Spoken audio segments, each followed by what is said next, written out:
ഈ ഒരു question മെൻസുറേഷനെ base ചെയ്തിട്ടുള്ള ഒരു ക്വസ്റ്റ്യൻ ആണ്. ഇതിനകത്ത് പറഞ്ഞിരിക്കുന്നത് ഒരു ട്രയാങ്കിൾ എ ബി സി ബിയിൽ എ ഡിയും ഡി ബിയും തമ്മിലുള്ള റേഷ്യോ തമ്മിലുള്ള റേഷ്യോ എന്ന് പറയുന്നത് 1:3 ആണ്.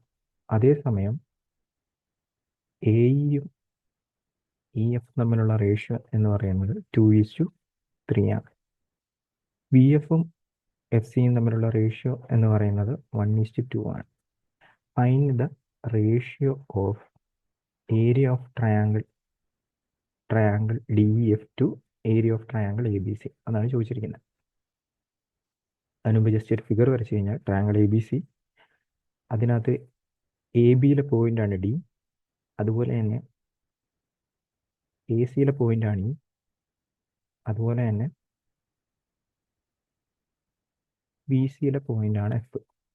അപ്പോൾ ഇത് മൊത്തത്തിലൊന്ന് വരച്ചു കഴിഞ്ഞാൽ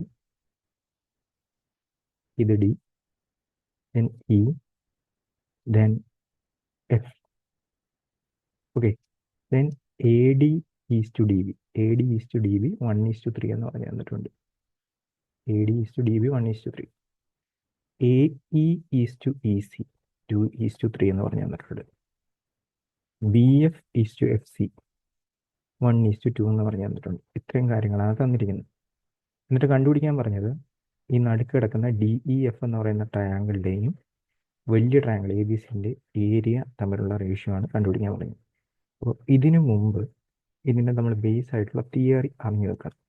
അപ്പോൾ ഞാൻ ജസ്റ്റ് അത് മനസ്സിലാക്കാനായിട്ട് വേറൊരു ട്രയാങ്കിൾ വരയ്ക്കുകയാണ്.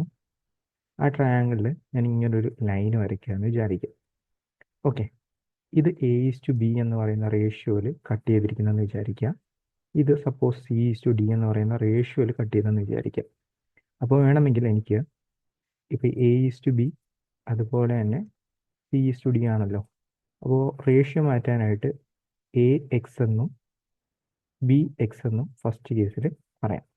ഓക്കെ, ദെൻ ജസ്റ്റ് ഒന്ന് പേര് നമുക്ക് കൊടുത്തേക്കാം, A B C. ഇത് DF എന്ന് വേണമെങ്കിൽ കൊടുക്കാം. ഓക്കെ, അതുപോലെ തന്നെ ഇവിടുത്തെ റേഷ്യോ മാറ്റാനായിട്ട് ഒരു കോൺസ്റ്റന്റ് വെച്ച് മൾട്ടിപ്ലൈ. അപ്പോൾ ഇത് CY DY. ഓക്കെ, അപ്പോൾ ഈ റേഷ്യോ എന്ന് പറയുന്നത് ആക്ച്വലി AD:DB യും അതുപോലെ തന്നെ ഇതെന്ന് പറയുന്നത് AF:FC ആണെന്ന് വിചാരിക്കുക. ഓക്കെ, ദെൻ ഞാൻ സപ്പോസ് ട്രയാങ്കിൾ ADB അതുപോലെ തന്നെ ട്രയാങ്കിൾ ABC ഇതിൻ്റെ ഏരിയയുടെ റേഷ്യോ എടുക്കാമെന്ന് വിചാരിക്കാം. അപ്പോൾ ട്രയാങ്കിളുടെ കേസിൽ രണ്ട് അഡ്ജസൻറ്റ് സൈഡും ഇൻ ബിറ്റ്വീനുള്ള ആംഗിളും ഉണ്ടെങ്കിൽ, ഞാൻ സപ്പോസ് ഇത് തീറ്റ എന്ന് പറഞ്ഞ് എടുത്തിട്ടുണ്ടെങ്കിൽ നമുക്ക് ഏരിയ ഇങ്ങനെ എഴുതാം. ആ അഡ്ജസൻറ്റ് സൈഡുകളുടെ product into sine theta, in ബിറ്റ്വീനുള്ള ആംഗിൾ. ഓക്കെ, അതുപോലെ തന്നെ എനിക്ക് താഴത്തെ ഇത് എന്താ പറയുക, വലിയ ട്രയാങ്കിളിൻ്റെ ഏരിയ എന്ന് പറയുമ്പോൾ ഹാഫ് ഇൻറ്റു ടോട്ടൽ ലെങ്ത് എടുക്കണമല്ലോ. ഇതെന്താ വരും, AX BX കൂട്ടുമ്പോൾ എത്ര വരും, X ഇൻറ്റു A+B എന്ന് പറഞ്ഞു വരും. ഓക്കെ, അതുപോലെ തന്നെ ഇപ്പുറത്ത് നോക്കുമ്പോൾ Y ഇൻറ്റു C+D എന്ന് പറഞ്ഞു വരും. വലിയ ട്രയാങ്കിളുടെ കേസിലും ഈ ആംഗിൾ കോമൺ ആണ്, അപ്പോൾ സൈൻ തീറ്റ എന്ന് പറഞ്ഞെടുക്കാം. അപ്പോൾ നിങ്ങൾ ഈ റേഷ്യോ എടുക്കുമ്പോൾ 1/2 വെട്ടിപ്പോവും, എക്സും വെട്ടിപ്പോവും, വൈയും വെട്ടിപ്പോവും, സൈൻ തീറ്റയും വെട്ടിപ്പോവും. ബാക്കി പോയിട്ട് A into C divided by A+B into C+D എന്ന് വരും. അതായത് ഈ എടുത്തിരിക്കുന്ന റേഷ്യോയിലുള്ള നമ്പേഴ്സ് മാത്രമേ വരൂ, ഒരു കോൺസ്റ്റൻറ്റോ അല്ലെങ്കിൽ വേറൊന്നും അവിടെ വരുന്നില്ല. ഓക്കെ, അതായത് ഇപ്പോൾ റേഷ്യോ തന്നിട്ടുണ്ടെങ്കിൽ നമുക്ക് ആ രണ്ട് ട്രയാങ്കിളുടെ ഏരിയയുടെ കണ്ടുപിടിക്കാനായിട്ട് എന്ത് ചെയ്യാം, ജസ്റ്റ് പ്രോഡക്റ്റ് എടുത്താൽ മതി. സപ്പോസ് ഇത് 1:2 അതുപോലെ തന്നെ ഇത് 3:5 ആണെങ്കിൽ നമുക്ക് എന്ത് ചെയ്താൽ മതി? A:C, A into C, 1 into 3 in divided by then 3 into 8 എന്ന് എഴുതിയാൽ മതി. ഓക്കെ, ഡയറക്റ്റ് ആയിട്ട്. ഈ ഒരു കോൺസെപ്റ്റിനെ ബേസ് ചെയ്തിട്ടായിരിക്കും നമ്മൾ ഈ ഒരു ക്വസ്റ്റ്യൻ ചെയ്യാൻ പോകുന്നത്. അതായത് നമുക്ക് റേഷ്യോ തന്നിട്ടുണ്ടെങ്കിൽ ഈ ഒരു കോൺസെപ്റ്റ് അനുസരിച്ച് ഏരിയ കണ്ടുപിടിക്കാം. അപ്പോൾ ഇത് ഞാനിവിടെ അപ്ലൈ ചെയ്യുവാണെങ്കിൽ ഈ ഒരു ക്വസ്റ്റ്യനകത്ത് ഈ ഒരു സെയിം സാധനം ഞാൻ അപ്ലൈ ചെയ്യാമെന്ന് വിചാരിക്കാം. അപ്പോൾ ഞാൻ ആദ്യം ചെയ്യാൻ പോകുന്നതെന്ന് വെച്ച് കഴിഞ്ഞാൽ ഇവിടെ ഇപ്പോൾ നമുക്ക് കണ്ടുപിടിക്കേണ്ട DEF ആണ്. DEFൽ നമുക്ക് നടുക്ക് കിടക്കുന്നതുകൊണ്ട് പ്രത്യേകിച്ചൊന്നും ചെയ്യാൻ പറ്റത്തില്ല. പക്ഷേ പകരം നമുക്ക് വേണമെങ്കിൽ ആദ്യത്തെ കേസിൽ triangle ADE divided by triangle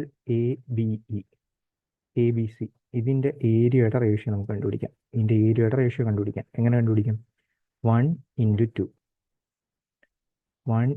2 divided by triangle ABC എന്ന് പറയുമ്പോൾ ഈ A എന്ന ആംഗിളുടെ സൈഡിൽ കിടക്കുന്ന നമ്പേഴ്സുകൾ എടുക്കാൻ. അതായത് ഇവിടുത്തെ 1 + 3 4 ഇൻറ്റു ഇവിടുത്തെ 2 + 3 5 ഇതായിരിക്കണം എടുക്കേണ്ടത്.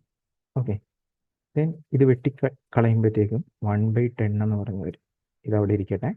ഇതിപ്പോൾ നമ്മൾ കൺസിഡർ ചെയ്തത് ആംഗിൾ എനെ വെച്ചിട്ടുള്ളത്. ഇനിയിപ്പോൾ ഞാൻ ഇതാണ് എടുക്കണതെന്ന് വിചാരിക്കാം. അപ്പോൾ ആദ്യമേ തന്നെ BDF എന്ന് പറയുന്ന ട്രയാങ്കിൾ ഡിവൈഡഡ് ബൈ ABC ഞാൻ ചെയ്യുവാണെങ്കിൽ, അതിൻ്റെ ഏരിയ എടുക്കുകയാണെങ്കിൽ, ഏരിയയുടെ റേഷ്യോ എടുക്കുകയാണെങ്കിൽ എനിക്ക് വരാൻ പോകുന്നത്, നമ്മളിപ്പോൾ നോക്കുന്നത് ഇതിനെ വെച്ചിട്ടല്ലേ. സോ 1 into 3 ഡിവൈഡഡ് ബൈ ഇവിടെ നോക്കുമ്പോൾ 1 + 2 3 ഇൻറ്റു ഇവിടെ നോക്കുമ്പോൾ 3 + 1 4 ഇത് തമ്മിൽ കട്ട് ചെയ്ത് പോയിട്ട് 1/4 എന്ന് പറഞ്ഞു കിട്ടും. 1/4 എന്ന് പറഞ്ഞു കിട്ടും. ഓക്കെ, ഇനിയിപ്പോൾ അടുത്തത് ഞാൻ C എന്ന പാർട്ടിനെ ആംഗിളിനെ വെച്ച് ചെയ്യുകയാണെങ്കിൽ ട്രയാങ്കിൾ CEF അതായത് ഇത് ഈ ഒരു ചെറിയ ട്രയാങ്കിൾ ഡിവൈഡഡ് ബൈ ABC ഞാൻ ചെയ്യുവാണെങ്കിൽ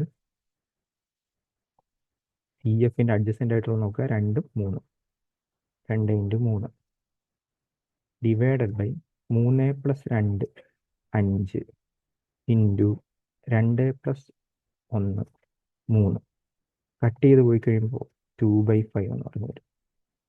ഇനിയിപ്പോൾ നമ്മളിവിടെ നോക്കുവാണെങ്കിൽ ഡിനോമിനേറ്ററിൽ എല്ലായിടത്തും കിടക്കുന്ന ട്രയാങ്കിൾ ABCയുടെ ഏരിയയുടെ കറസ്പോണ്ടിങ് ആയിട്ടുള്ള റേഷ്യോ. ABC എന്ന് പറയുന്ന ഒറ്റ ട്രയാങ്കിളേ ഉള്ളൂ. അപ്പോൾ ഇവിടെ എല്ലായിടത്തും നമ്മൾ എന്ത് ചെയ്യണം? ഡിനോമിനേറ്റർ സെയിം ആക്കണം. ഒരിടത്ത് നോക്കുമ്പോൾ 10 ഉണ്ട്, ഒരിടത്ത് നോക്കുമ്പോൾ 4 ഉണ്ട്, ഒരിടത്ത് നോക്കുമ്പോൾ 5 ഉണ്ട്. ഓക്കെ, അപ്പോൾ എന്ത് ചെയ്യണം? ഇതിനെ ഈ പറയുന്ന 10, 4, 5 ഇതിൻ്റെ LCMലോട്ട് മാറ്റണം. എത്രയാണ് LCM വരുന്നത്? 20 വരും. അപ്പോൾ ഡിനോമിനേറ്റർ 20 ആക്കാൻ വേണ്ടി ഞാൻ ഇവിടെ മുകളിലും താഴെ 2 വെച്ച് മൾട്ടിപ്ലൈ ചെയ്തു. അപ്പോൾ 2/20 വരും. ഡിനോമിനേറ്റർ 20 ആക്കാൻ വേണ്ടി മുകളിലും താഴെ 5 വെച്ച് മൾട്ടിപ്ലൈ ചെയ്തു. സോ ഇവിടെ 5/20 വരും. ഡിനോമിനേറ്റർ 20 ആക്കാൻ വേണ്ടി ഞാൻ ഇവിടെ 4 വെച്ച് മൾട്ടിപ്ലൈ ചെയ്യുന്നു. അപ്പോൾ ഇവിടെ 8/20 വരും. ഇതിൽ നിന്ന് നോക്കുമ്പോൾ ഇതിൽ നിന്ന് മനസ്സിലാകുന്നത് വലിയ ട്രയാങ്കിളുടെ ഏരിയ 20 ആകുമ്പോൾ ട്രയാങ്കിൾ ADE എന്ന് പറയുന്നത് 2 ആയിരിക്കും അതിൻ്റെ ഏരിയ. അതുപോലെ തന്നെ BDF എന്ന് പറയുന്നത് 5 ആയിരിക്കും ഏരിയ. ഇതിൽ നിന്ന് മനസ്സിലാകുന്ന. ഓക്കെ, അതുപോലെ തന്നെ CEF അതിൻ്റെ ഏരിയ എത്രയായിരിക്കും? 8 ആയിരിക്കും. ഓക്കെ, ടോട്ടൽ 20 വേണം. അപ്പോൾ ഇത് മൂന്നും കൂടി കൂട്ടുമ്പോൾ എത്ര വരും? 8ഉം 2ഉം 10, 15 വരും. 8, 2, 10, 15 വരും. ബാക്കി 15, 20 നിന്ന് 15 പോയി കഴിഞ്ഞാൽ ബാക്കി എത്ര വരും? 5 വരും അല്ലേ? അപ്പോൾ നമ്മുടെ ആരെങ്കിലും DEFൻ്റെയും ABCയുടെയും ഏരിയയുടെ റേഷ്യോ ചോദിച്ചു കഴിഞ്ഞാൽ എത്ര വരും? 5/20. 5 നമ്മൾ എങ്ങനെ കണ്ടുപിടിച്ചെന്ന് നോക്കി. സോ 1/4 ആയിരിക്കും റേഷ്യോ, അല്ലെങ്കിൽ 1:4 ആയിരിക്കും ഈ ഒരു ക്വസ്റ്റ്യൻ്റെ ഫൈനൽ ആൻസർ ആയിട്ട് വരുന്നത്.